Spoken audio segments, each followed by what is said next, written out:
Ayan, MDF board siya. So, meron siyang mini cabinet and mini drawer. So, ito, pwede nyo siyang paglagyan ng mic, ng card, ng extension, okay, user manual, no?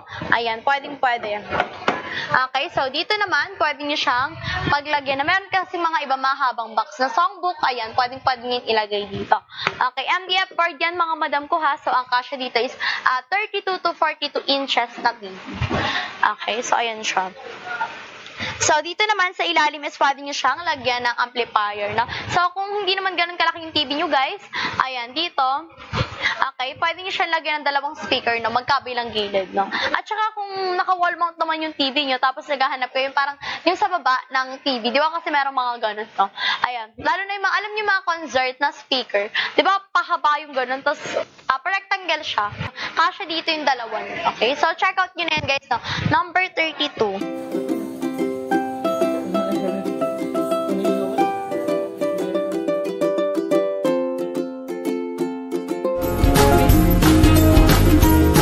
Smooth edge.